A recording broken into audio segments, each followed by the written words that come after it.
Really believe in? Find yourself making an impact? Technology is a river that flows through every aspect of an organization, and today is different. We put ourselves and our organizations literally at risk of complete destruction every single time we get online. One click, one distraction is all it takes. Hi, Cybercrime Junkies. This is your host, David Morrow, along with co-host Mark Mosher. Come join us as we explore our research into these blockbuster true crime stories, along with interviews of leaders who built and protect great brands.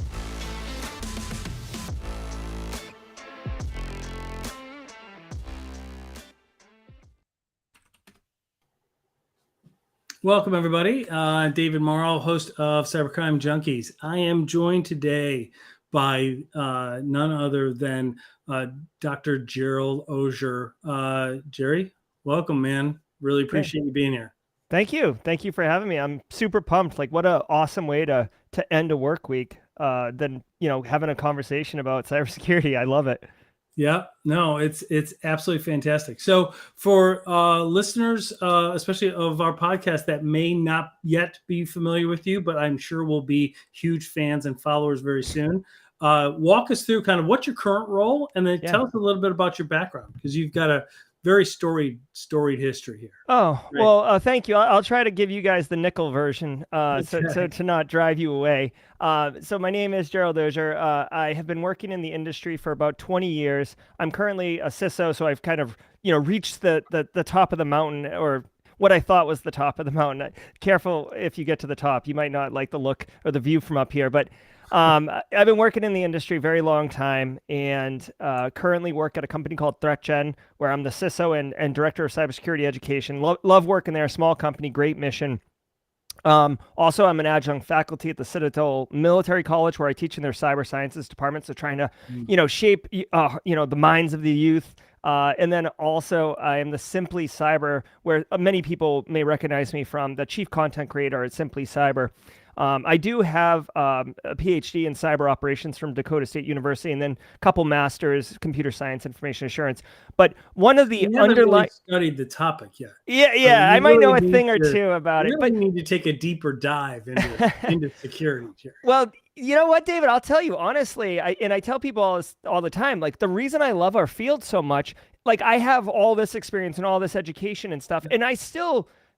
There's a million things I don't know how to do, right? Isn't it true? I was just in a meeting just telling somebody about that. They're like, well, you study this stuff so much. I'm like, I meant like it's just the beginning.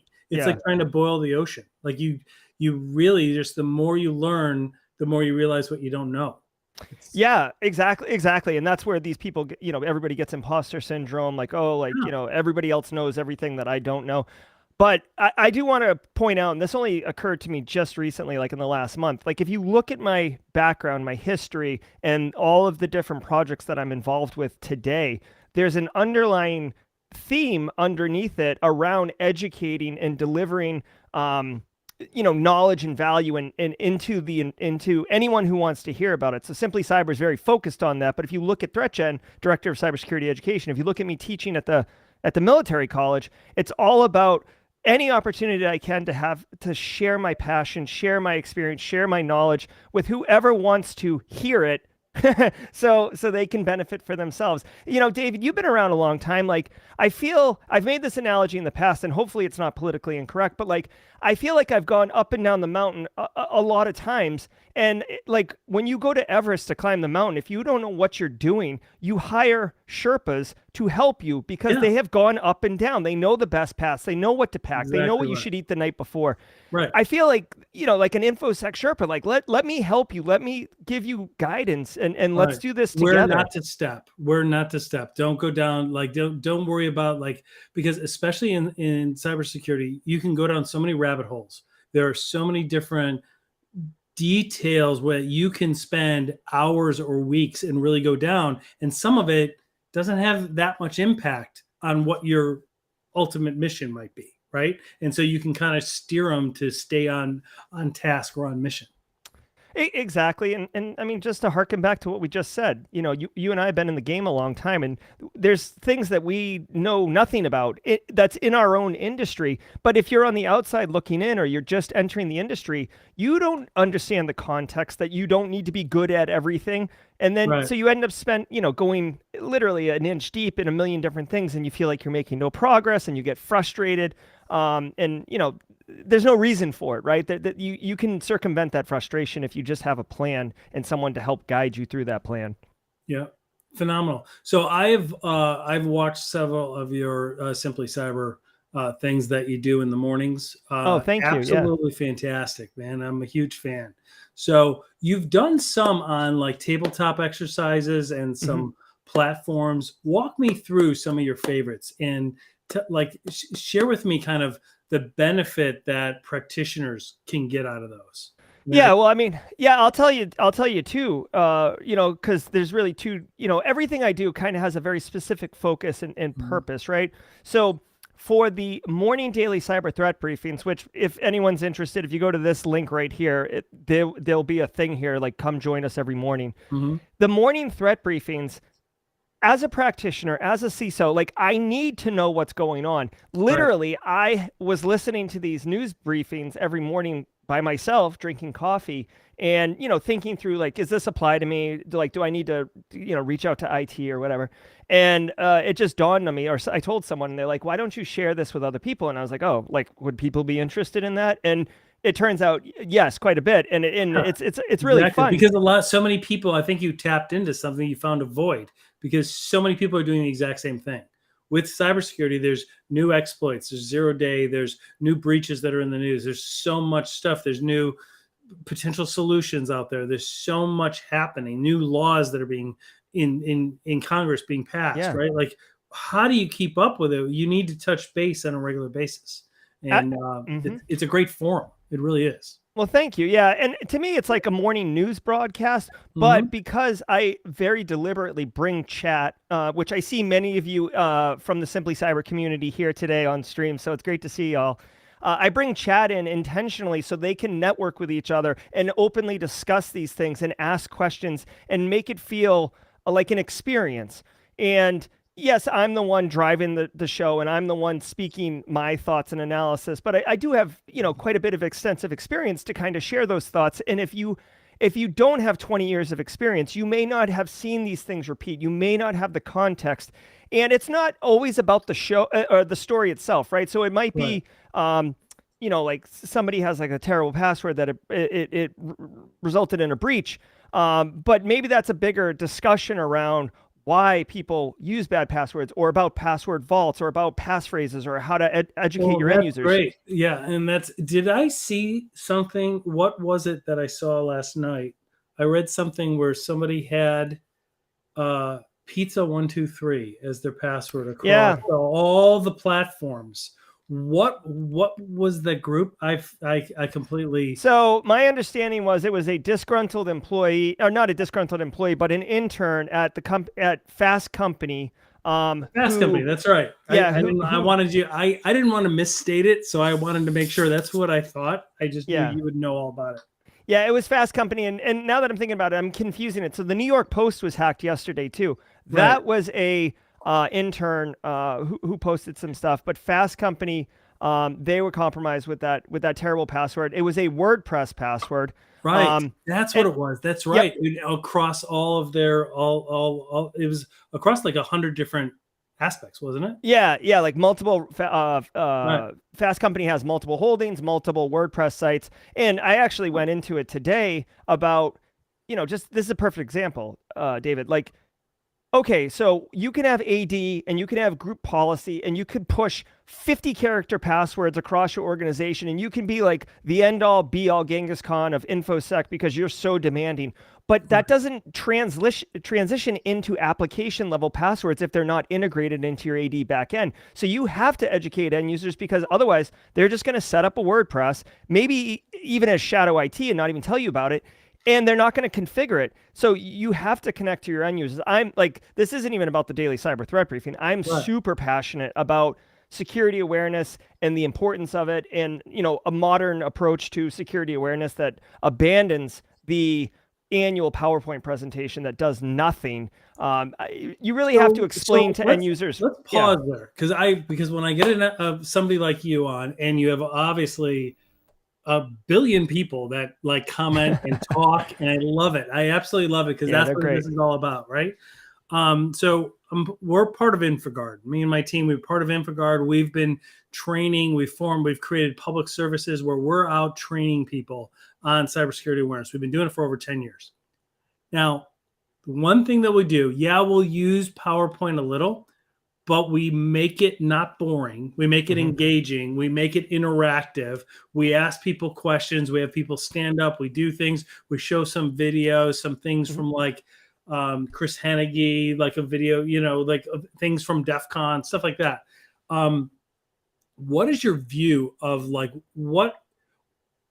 when you have seen cybersecurity awareness implemented at an organization and it's effective? I have in my mind what I think needs to be done, but tell me what your insight is on it. Okay. Because, so I mean, that annual PowerPoint or the annual kickoff or something like that is never going to change behavior. It's never going to modify culture. No. And like, just to further emphasize the problems with that, like people are taking that training the same time they're taking like workplace slip and fall training. Exactly. Like, right. and exactly. click. Right. Yeah. So, you've got, first of all, there's many things. Like I feel personally, and I feel like I'm a pretty humble person, but I will say that I feel like I have implemented effective cybersecurity programs in my programs I've built. Yeah. Couple things. First off, you have to remember that like, Ann in finance and Todd in research, they don't care about information security. Like you and I, David, we could get super pumped up about 0 days and, Blue Keep and all these other things and high five each other, but they don't care. They're there to do their job and they want to go home. And maybe they get excited about like, new bar charts or something like that, but they don't care. So first of all, you got to check your ego at the door and be like, okay, like what do they care about? Well, they probably care about their friends and family and they care about their money. Okay, so why don't you take those things into context when you're delivering education? Also, think about the way that you consume knowledge or information, David. There's a reason Twitter's like 280 characters, right? Like you want short, digestible bites. Short parts. It's got to, and for me, it's got to be something that is ongoing, job embedded. It's got to be relevant to them. It's got to be something that's not just a one-off, right? But when we've done those trainings and we did them alongside like federal law enforcement for a while, and then I kind of like, okay, scaring the crap out of people is okay, but it's not really going to change their behavior.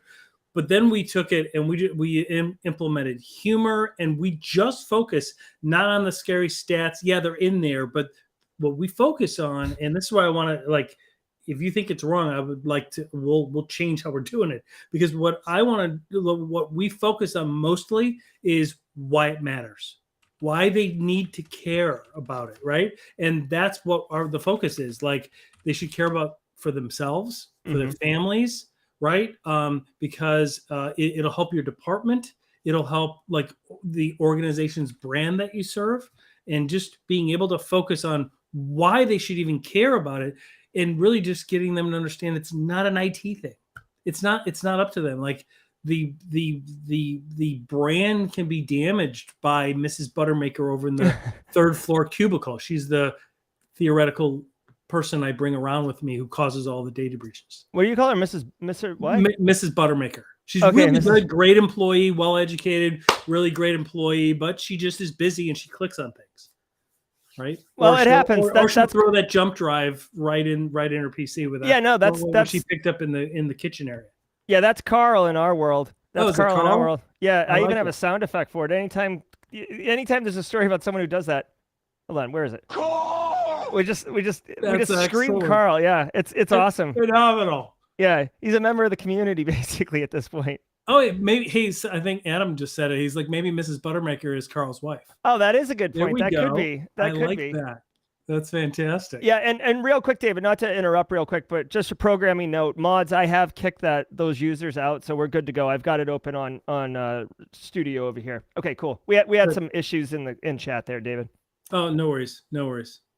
So if I may, just another thing no, to touch I on. Hear your insight on it. Yeah. So you did touch on some things, but it's really also making it relatable, but also consistency, right? And digestible, right? So I'm always an advocate of like, okay, once a week, send out a message of any kind, 2 sentences or less, make it relatable to them and make it current. Okay. Oh my God. Make it relatable and current. So you're like, okay, the IRS smishing thing, right? This just happened recently. So tell them like, hey, share this with your friends and loved ones about the IRS is not going to text you, but you may receive a text message from it, right? So by doing that, you're actually getting embedded kind of security champions in your environment. And another kind of benefit is that you start putting a face to the name cybersecurity, right? So then I've had multiple people reach out to me and say, hey, like I would never, I don't know if this is a thing or not, but Jerry, can you take a look?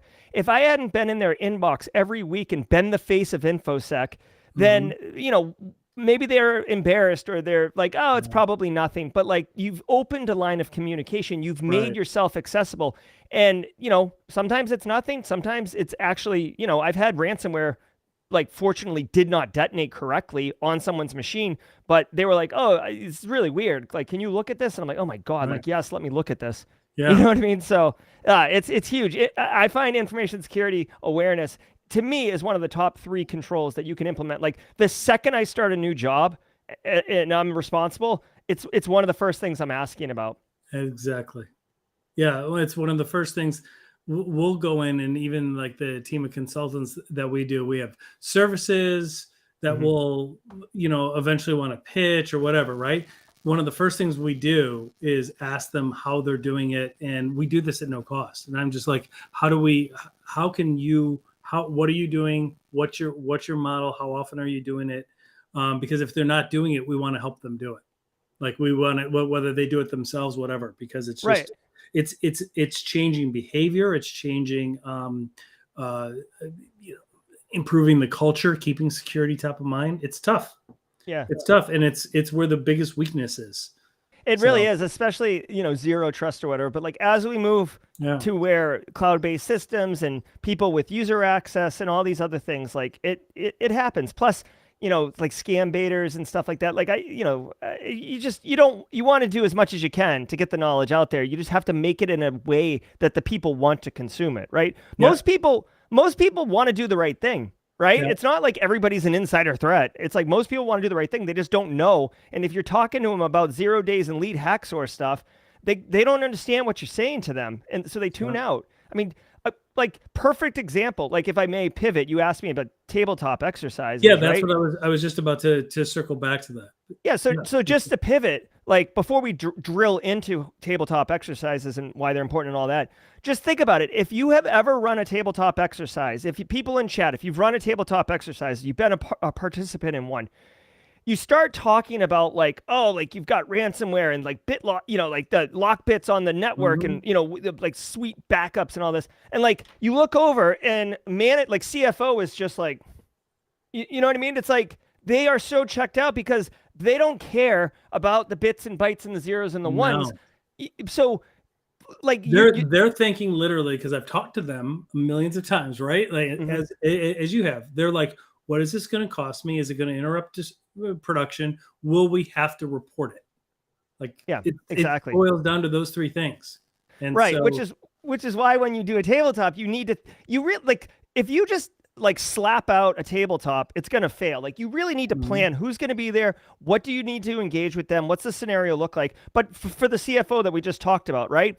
Like, okay, what's the threshold? Like we get hit for a $300,000 ransom note. Are we paying that? Is that okay? $1 million.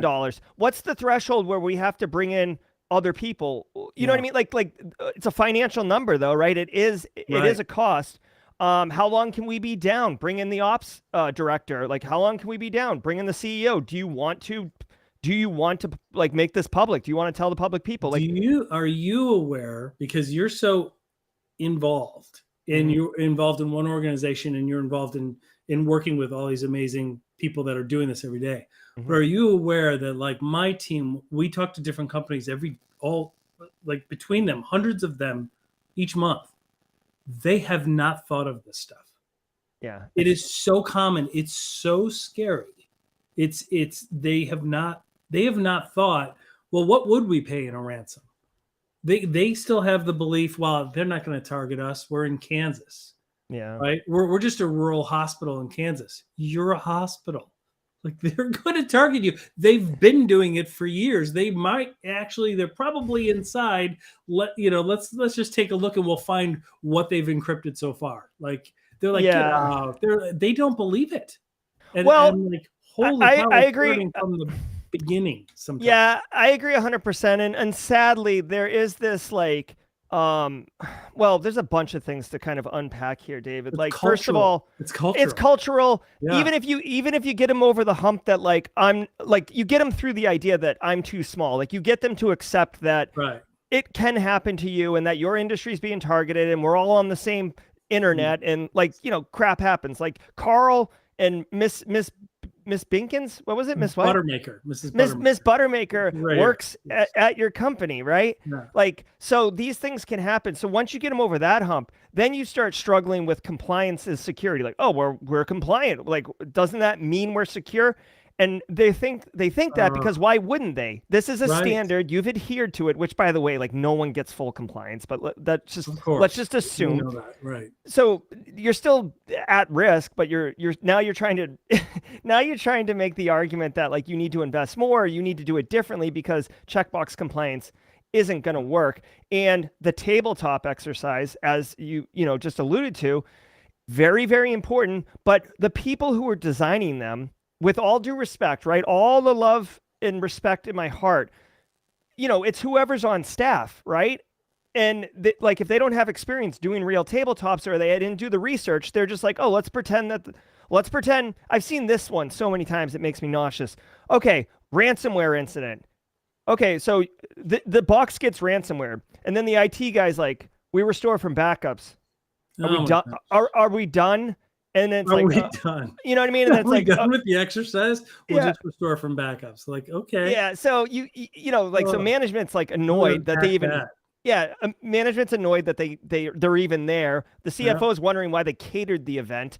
IT's annoyed, right? Right. So that's exactly right. It's exactly what they'll say. It's exactly right. But so if you do them correctly, though, you have follow-up, answers to that and all of those things. So, but even though that little crappy event that nobody had a good experience at that we just talked about, that checks the box. You can tell the insurance company, yep, we did it.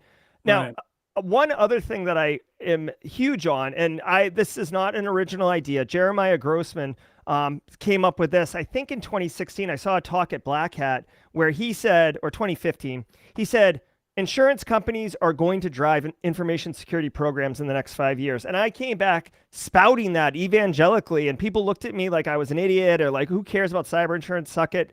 Well, guess what, David? It's 2022. Yes. People need cyber insurance now. Like it's part of the CEO cyber starter kit. Right. Exactly.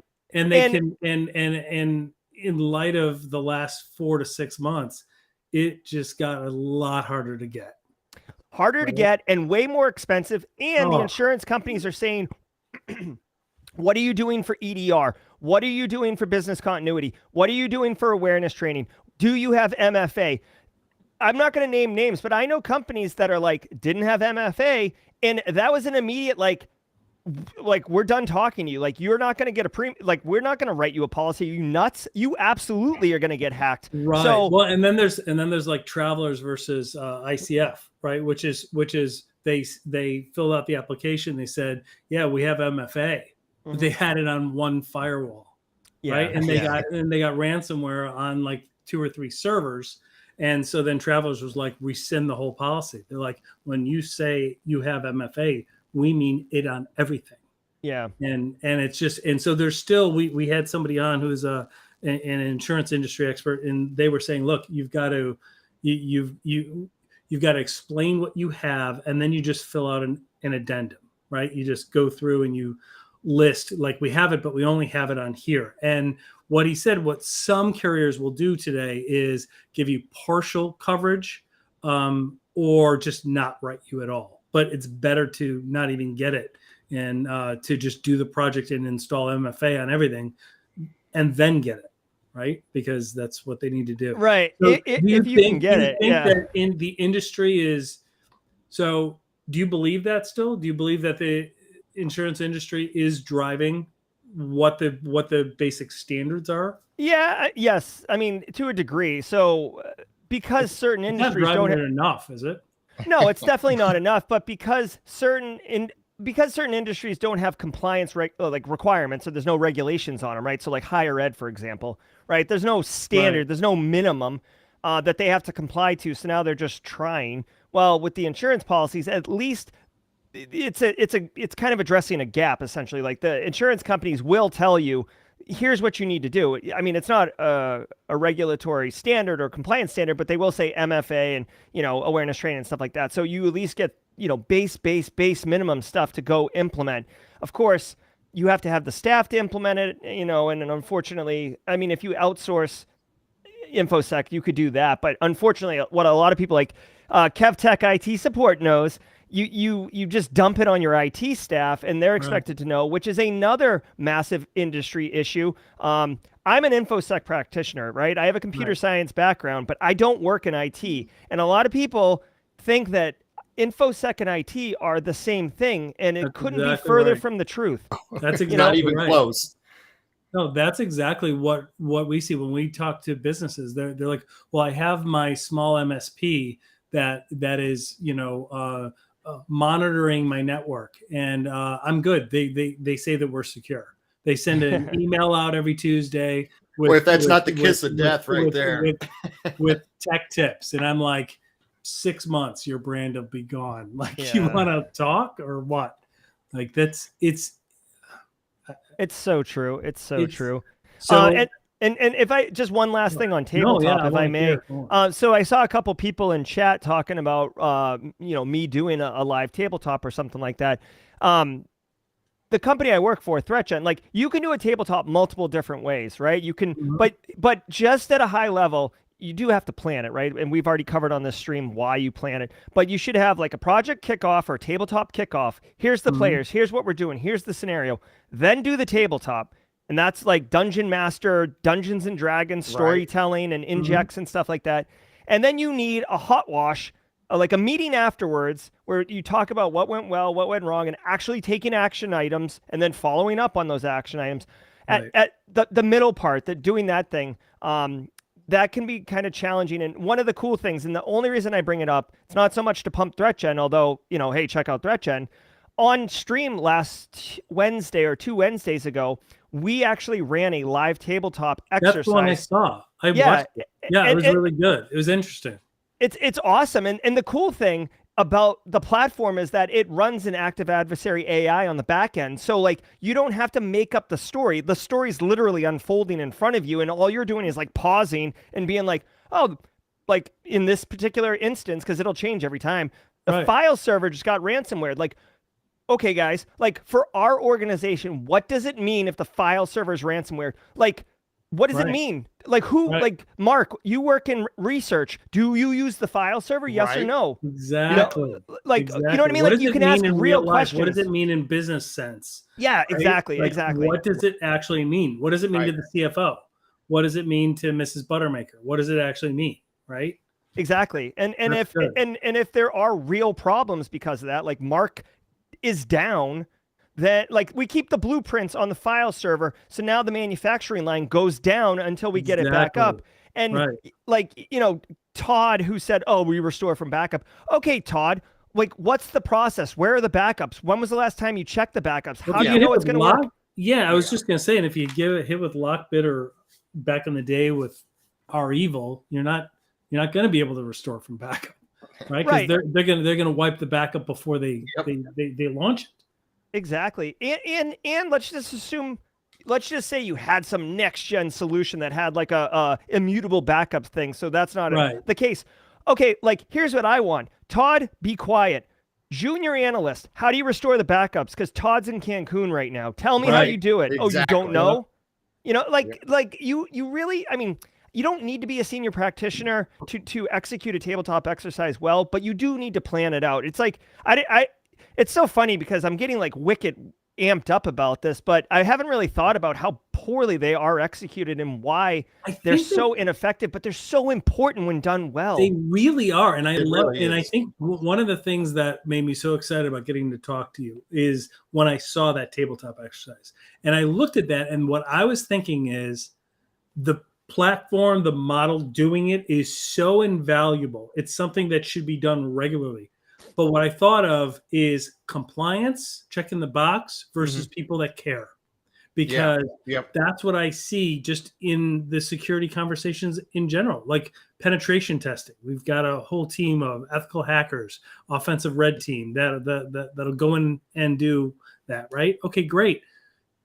But whether clients benefit from it depends on whether you're just there because they have to do it. And they want to just check a box. Okay, we did it. Yeah, they don't care about the result. We're done. They don't care about being exposed. They just have to go through the process to be able to check the box. Versus, I want to know because I'm losing sleep at night. I've spent 25 years building this brand. My brand is at risk, and I know it. I just don't know where. Show me where so that I can fix it, so I can sleep a little better at night. I mean, and to me, that is the issue with the difference between a great, successful tabletop exercise and not. Meaning, if you have people that care, that want to take those actions afterward, do the debrief after, and then take action after that, that's a great tabletop exercise because then you've found a client that cares. Yeah. Right. Yep. It is. And sadly, this is another kind of, just like security awareness needs to be a behavior modifier. You can't stroke a check for this. You can't buy an appliance and install it. The organization's tone at the top needs to be in on cybersecurity. It's very difficult to explain in words, but if the tone at the top doesn't really care, then it'll trickle down and there won't be accountability. So you take these action items and then 3 months later, you're like, where are we with these action items? And they're like, well, a project became a higher priority, so we did that. Like, oh, right. And how many times do you hear that? Right, exactly. And then you just do the tabletop the next year, which is way too long for a tabletop. Right. But you do it and you have the same problems, and you're like, oh yeah, this is the same thing we had last year. Like, we should definitely do something about it. Like, how are we on those Q4 numbers? Like, let's push the product to Europe. Like, it's all about revenue. And obviously that's a philosophical shortcoming of information security. Is like, the better we're doing, the less it looks like we're accomplishing because things aren't happening. Yes. Yeah. Well, when it's done right, you don't hear from anybody. That's exactly. The whole point. Yeah.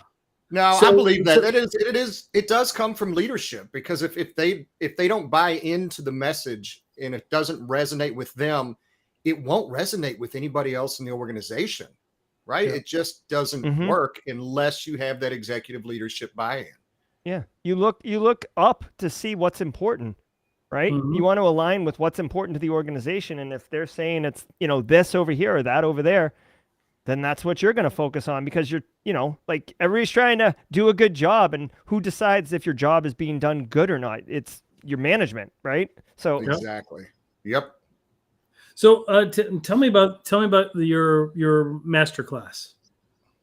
Oh yeah, thanks for asking about that. So this is kind of funny, like the background of this, and Simply Cyber, folks. I don't know if you all know the history, the genesis of this. So I've been doing Simply Cyber for almost 3 years now, right? And you get asked a lot of the questions, and that's kind of what I'm here for, is to answer questions and help people along their way.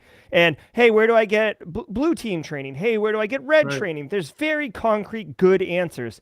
I came up GRC, right? So I went audit to risk. I've done blue stuff because, understaffed teams, you have to jump in there. But I came up a true GRC path. So I feel like, legitimately, I am an expert in GRC. Okay. So I would get asked, Jerry, you know so much about GRC. Where do I get training? And I would tell them, there isn't really any good option. NIST 837 is probably your best bet. And I felt horrible, because you're telling these people who are trying to break in to go read like a 300-page government published document. Yeah, nothing more exciting than that. Yeah, exactly. Right. So but it was the right answer, and I felt bad about it. And after getting asked the question probably five or six times over the course of 6 months, I just felt so bad about the answer that I was like, you know what? I'm just gonna make a course, make it comprehensive, and that will be my answer. And so I made this course, and you guys can someone drop a link in chat if you would, please. Yeah, and for the podcast, because we'll mix this later, and then we'll have links to all of your stuff in the show notes. Right, everything will be in the show notes. Yeah. Okay, perfect. So go to the show notes and check it out. But basically, I was like, I want this to be a one-stop shop, and that's why it's called the GRC Analyst Masterclass, because here's the grouping of it. And if anyone's worked in GRC, you'll know that I covered it all. So I assume nothing, no prerequisites, right? So the first section is like a primer on technology, a primer on where GRC fits into an information security program, what an information security program looks like, what threat modeling is, so you can understand threats, what attackers look like. So, APTs, criminal-minded, hacktivists, revenge, script kiddies, right? So now we've got some terminology, right? We understand some basic principles that we can now build on top of in order to actually learn. So then I break it up and say, okay, we're going to do something on compliance, a whole section on compliance, a whole section on governance, a whole section on awareness training, a whole section on risk, and a whole section on, policies in the governance piece. And one thing that I do in this course, so I cover every function of GRC. Another thing that I do in the course that I think is pretty awesome for GRC is that I have lecture, and then I have a lab. So labs are easy in pen testing because here's a box, pop it. In GRC, it's like a clipboard and an Excel spreadsheet. How do you make labs for this? But I made labs that I think are cool for each section. So now you learn, then you apply. And then you apply. And the application of it is really where the rubber meets the road. Exactly. That's where it gets good. And then at the end of each section, I actually put resume bullets that you can copy and paste directly into your resume from what you've just done. And then the final section is okay, I've given you all these skills, great job. Now let's get you a job. So I actually have 6 lectures on how to, start LinkedIn resume, how to interview, Oh, that's exactly. I have a whole bunch of questions here. You just answered them. So that's really good because I was curious, are you helping people on their presence on LinkedIn? Because I'm telling you, in no other industry, I've been on LinkedIn for 11 years, in no other industry than security is LinkedIn a very, very valuable tool. I mean, it'll not only lead you to getting a job, but it'll help you be better at your job. There's so many resources right there. I mean, it's just, you connect with the people, where the events are at. You can connect with the people that are at the events. If you can't make it, it's phenomenal. There's a lot of, it's just a great water cooler to check in daily. It is a lot of community. And another thing that I tell people, obviously you should, when you're going to hire someone, right, or someone's coming in for an interview, let's be real. One of the first things you do is look them up on LinkedIn. You go look at their LinkedIn profile, right? Every client we meet with, we go in and then we leave and we look and we're like, yep, they were looking at us every single time. Yeah, it's human nature. It's intel. People like having information. It makes you more informed on your decision making. So LinkedIn, absolutely huge. And I would say Discord servers as well, but LinkedIn's very important. I would say Discord servers as well. And the reason I'm mentioning both of those is because if you guys don't know about this, if you're listening to this podcast and you're trying to break into the industry or you're trying to get another job in the industry and you're having a tough time, networking is unbelievably important. I would argue with you, I would stand pat that 50%, as high as 50% of all jobs that someone gets in cybersecurity was never published. And if it was published, it was probably already filled and they had to publish it for HR requirements and all this other stuff. Yeah. But that's how much networking is important. And what I always tell people is listen, in information security, the industry moves really fast and you've got it moves fast. And if I know someone like Anisa Redmond right there, so Anisa's in Discord or we're chatting on LinkedIn. I know she's got GRC chops. She's looking to pivot and I am looking for someone, I'm not going to be like, hey, does anyone know? Like, I know because I've been networking with her. I might reach out and say, hey, Nisa, like, I've got this challenge. Here's what I'm looking to solve. Like, I've got this problem, this problem, this problem. I need someone to travel around to the 14 facilities and do security awareness training. So there's a lot of travel, but good company, great routes, decent compensation package. What do you think? Hey, Jerry, that sounds awesome. Let's do it. Okay, boom. I had a problem and I solved it in one day. If I go through the process of HR and interviewing 35 people and winnowing them down and scheduling all these meetings and stuff, it's 5 months before I get any traction on anything. So being real, being human, what am I going to do? I'm going to go with the thing that solves my problem fastest. And I still got a great candidate. I still filled the job. That they're happy, I'm happy, everyone's happy, right? So it's almost like it's not seedy, but it's just like an underground kind of job market essentially, but it's through word of mouth and relationships. I think it's the way jobs are usually always done. I mean, that's the way it had traditionally been done. People hire who they know and who they trust and who they believe can do the job, right? And getting to know somebody, we work all over the world, right? We work all over the place, and especially in light of the pandemic, we don't get together in person as much as we should or as much as we used to.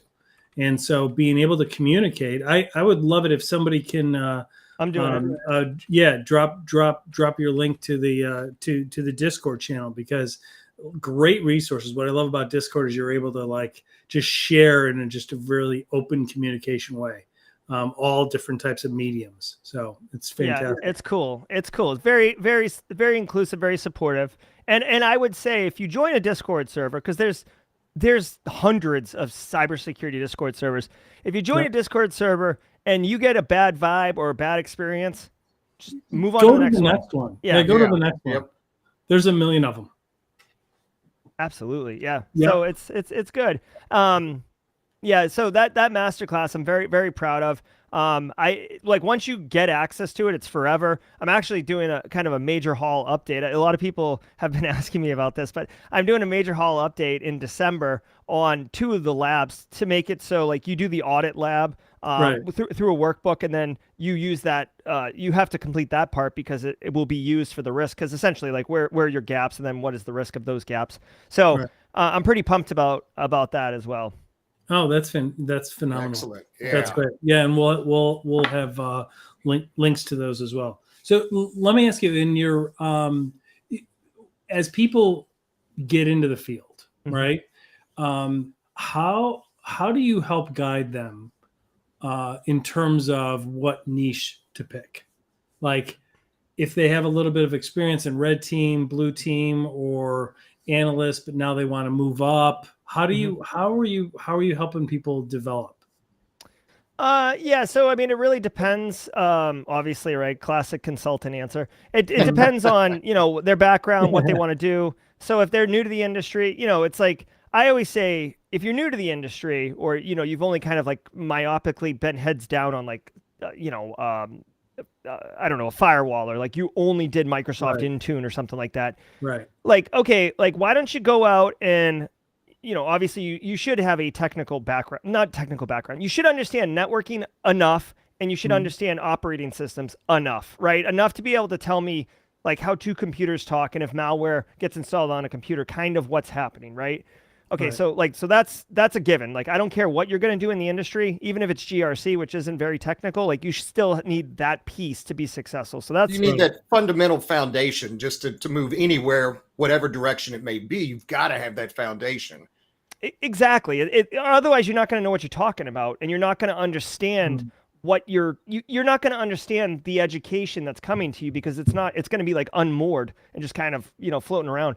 So that's the first thing. The next thing I like to suggest to people is kind of if you don't know what kind of food you like, right? Say you go to a foreign country and you're I don't know if I like this food.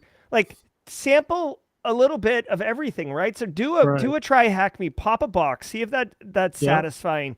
Do a blue team type thing, do a GRC analyst masterclass, do these things, and see what resonates with you, first of all, right? So at least you get an idea. And at an early level, all of that information is going to help you. Even if you don't become a pen tester, having popped a box gives you context. Like, oh, I've done it. I've seen it. I know what it feels like. That's a phenomenal answer, because Yeah. No matter what, once you find what you're passionate about, right? Once you find what gets you going, right? You'll never work another day in your life. Then you're going to get better at it. And then the money will come. Yeah. Right? Like whatever the niche is that you pick, the point is just by getting better and better at it, everything else is just incidental. You have the eye on your vision of where you want to go, and then everything else just pulls you there. Mm-hmm. Right. Really good. Absolutely. And I will caveat it though a little bit, David, like a little small asterisk. Mm-hmm. Some people, like, one thing is that, like, yes, like, say you love red team, right? Or pen testing, like, oh, like, it's so satisfying to pop a box. You're up all night because you can't sleep because, like, you're just thinking about the next challenge, right? You do have to be real about, like, you know, are you a single guy living in a flat Right. with 5 people and your overhead is like $100 a month? Okay, you could probably, you know, do some bug bounties, get some skills, eventually land a job, because it's very competitive in that space, right? Right. Or are you a father of 4 who's got mortgage due at the end? Like, you know, like, yeah, I love red team, but, you know, there's a SOC analyst job open right here. I'll go take that. You know what I mean? So, Right. you know, yes, follow your passion, but I would argue, you know, no matter where you go in the industry, this is another crazy cool thing about our industry. No matter where you go, you're always like 1 degree away from like anything else in our industry, right? So like, It's so true. right? Yeah, You're that blue, is you so could true. easily go red. Red, you could become a Right. detection engineer like overnight. You know, anyone can kind of slide into GRC if they've been in the industry because they have all that context and knowledge. So that's like, you know, I'm not trying to sell anyone on cybersecurity, but there's a lot of things going for cybersecurity right now. Yes. Yeah. Yes. No, Absolutely. that's absolutely phenomenal. Let's talk a little bit about the Wild West Hacker Fest. So Yes. you were just there. Oh my God. Yeah. And he's already signed up to do the next one. Yeah. They asked me before I left if I could commit to next year, and I did. phenomenal. So I guess phenomenal. reveal here. I don't think I've told the Simply Cyber community. Yeah, but yeah, I'll be speaking at next year's Wild West Hackin' Fest. It's the best conference I've ever been to. That's what I hear. We did not get there this year, but tell me, like, where was it located? Tell Right. So Wild West where Hackin' Fest I think it's in its 5th or 6th year now. It is Black Hills Information Security's conference. John Strand is kind of the man behind Black Hills. Obviously they're a big company now, but he's the tone and you know, all that. It's in Deadwood, South Dakota, so it is a little bit of a haul to get to. But that's where John lives. Very cool venue, though. It's a very cool venue. Yeah, it's a very cool venue. It's a cool town too. Like it's a Wild West town, but they've got it really clean, like super clean. You're like 5 minutes from anything like super beautiful, like Devil's Spire or the Badlands or you know, Calamity Jane, you know, gravesite and stuff like that. So the venue is cool. The location is great. But the reason it was so good to me is several things. One, it's only about 750 people. So they intentionally don't want it to be huge, right? The town couldn't support it, frankly, right? Like exactly. Like the town doubled while we were there. So it's supposed to be small, so it has more of an intimate feel. You know, it was only 2 days, so it's not like long and belabored. For me personally, like Black Hat DEF CON has been my jam for years and years and years, and I love going to that conference. And it's just, I don't like Las Vegas. I'm not a big gambler. It's super expensive. And the number one thing that really bothers me about those conferences is that if you are standing here and you want to go to a talk, but it's across the street, which sounds not like a big deal, but in Las Vegas, across the street's 20 minutes. Yeah, it is a big deal. Oh, yeah. Yeah. So like you might not even be able to get to go to it, or like you have to like really pick and choose, and it's not, and there's like tens of thousands of people there. So like you might not even run into people you want to run into. It becomes very the lines are massive. So Wild West Hackin' Fest, to contrast that, the venue's all in one spot. And even if it was just Deadwood, like you could easily get somewhere, but everything's in one spot. You can literally go from anywhere to anywhere in less than 5 minutes. And they did this is the best part. They did so many like little things that were really nice. So Deadwood is 1 hour from the nearest airport. Black Hills rented buses, and basically there was a bus leaving every 30 minutes all day on the day that most people would be arriving. And then on the morning or the day after the conference, buses going every hour to the airport. So like you didn't have to worry about that. And another nice thing, if you can wrap your head around this one, you get to the airport. It's a small, tiny airport, right? You can imagine Rapid City, South Dakota is not huge, right? Black Hills had like basically taken over like a section of the airport, and they had like a welcome banner, and they had coloring books and snacks and free drinks. And it was like, because if you get there and the bus just left, you're going to be sitting there for an hour, right? So they wanted it to be like not suck. Like, hey, come on over here, hang out, have fun, let's talk, meet people. That's really great. Yeah, that's the way to have an event too. That's phenomenal. Yeah, and then like great speakers, like lots of people, lots of networking. Like different people are going to have different experiences, but like Daniel Lowry from IT Pro TV, like he and I, he's been on my show before. We've talked like I was in line to get to. Oh, by the way, John Strand, like everybody at the conference got a steak dinner on Thursday night. Like literally, they brought a chuck wagon up and cooked like 700 sirloins.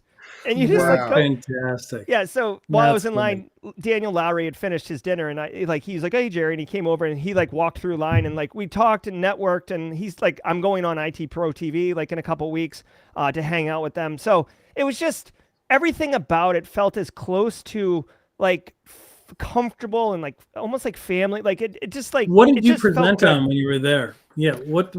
I spoke on GRC, of course, right? I would hope so, but so I spoke on GRC. The title of my talk was GRC, a day in the life. So, I've given this education, but a lot of people don't understand what GRC people do, or like, two things. One, people don't know what they do, or they have misconceptions about what we do.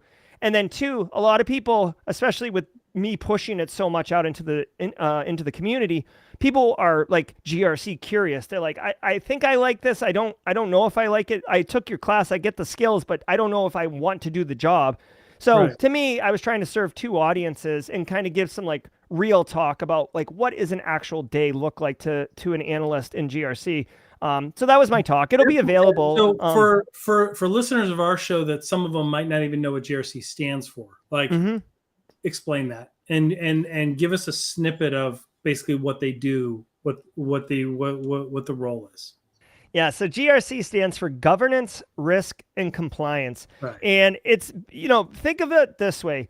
If you think about information security as a function of a business, you've got people blocking bad stuff from happening and making sure that, passwords are in place and that technology is configured right. That's all very technical and heads down and looking at the wire and stuff, but there's still a business there. So the GRC people's job is to interface with the business and to make that less, kind of abstract.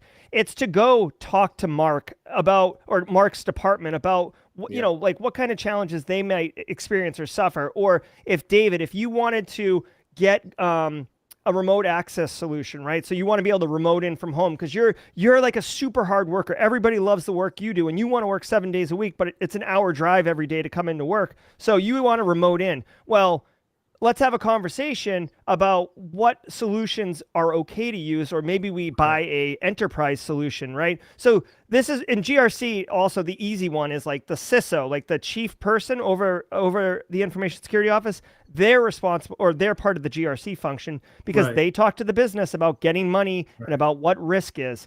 And then, if you want to just take the 3 letters of it, governance is like how the organization takes cybersecurity, so policies and procedures. Compliance is if you have to comply with something, showing it to external bodies. And then risk is the big one. This is the real value add of a GRC analyst.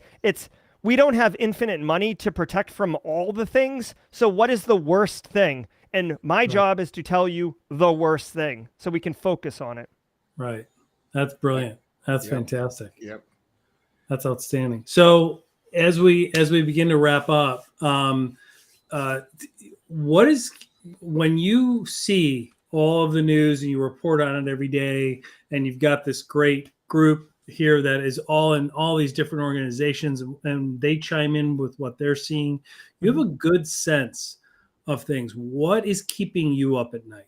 Like, what are some of the things that are really concerning you? What are some of the newest threats, or some of the things that organizations and business owners really should be watching for? Yeah. Okay. So, ransomware has obviously been around since 2017, like mainstream, but ransomware is kind of like an end state, right? So the threat actors still have to get in here and deploy their stuff and move laterally. I was just on a call yesterday, like a Recon InfoSec's Thursday defensive call, and Ryan Chapman was the special guest, and he actually brought up something that I guess I had been thinking of, but I had never really, consolidated into a single thought. But like, really, shadow IT really bothers me. Shadow IT is my biggest concern, and I know it's been around forever, but there are so many. Two things. One, there's so by many. definition, I think it's the scariest thing, right? Like it really is. That's what it is. What it is it's the stuff that's not pre-approved. Yeah, it's not pre-approved. You don't know about it, right? That's why it's called shadow. You don't know about it. People who are putting it in place typically have best intentions, but it's ill-conceived because they don't understand risk, or they don't. If they're not IT people, they don't understand really about proper configuration, default credentials being changed, these type of things. And you are deciding the risk posture for the organization that I'm being charged to protect by sticking a webcam on the network because you want to be able to see if the pizza delivery guy is here, because you don't want to walk down to the front door and not have them there. Yep.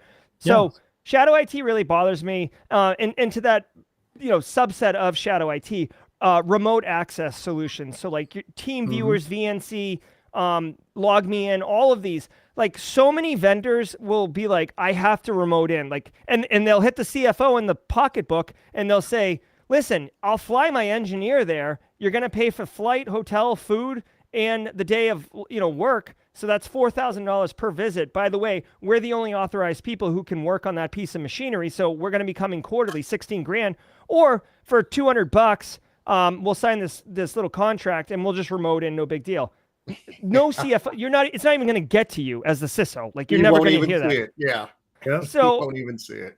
But now I've got all these remote access points into my environment. I don't have visibility over it. All of them run over 443. So it's hiding in the web traffic. So you're not even seeing it as like, oh, this is anomalous. What is this?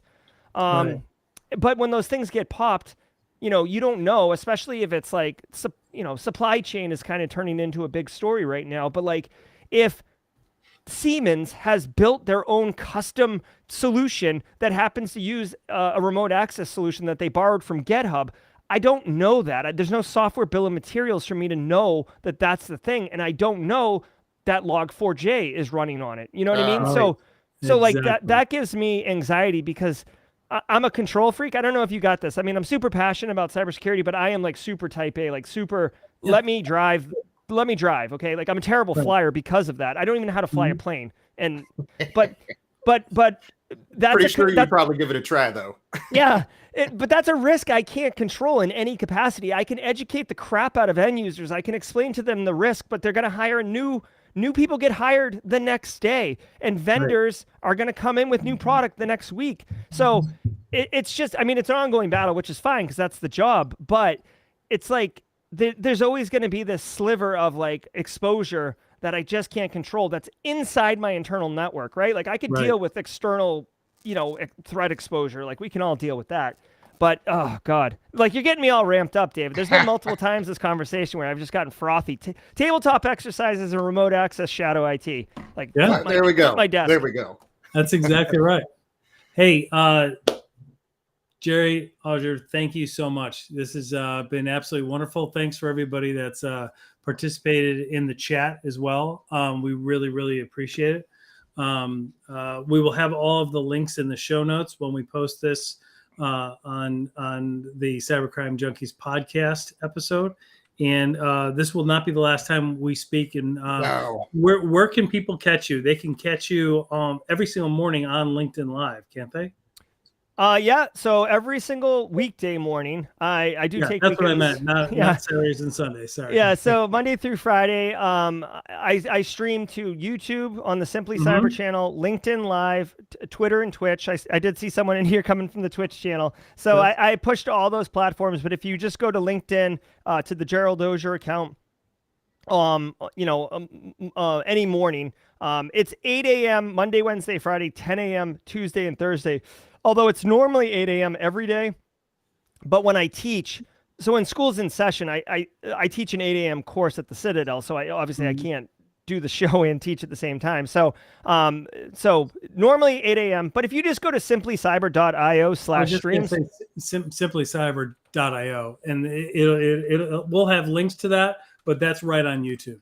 Yeah, exactly. And I would argue that, like, yes, LinkedIn Live is a lot of fun, but the YouTube experience is better. All of the content. It's got and like, we have like, so it's not inside jokes, but the community is huge. There's hundreds of people every day showing up, and we have inside jokes, we have emotes, and like we're happy to share them all with you. But like, we just have all sorts of like fun stuff that can be done on the YouTube platform. You're going to get the same information, the same knowledge share on LinkedIn as you will YouTube, but the networking and the fun is a little bit higher on the YouTube platform. So I would really encourage people to head over and check that out. Absolutely. Yep. Well, Jerry, thank you so much, man. Have a great weekend, and we will talk again soon. Thanks, Thank you very much. Thank you. My pleasure. Everyone.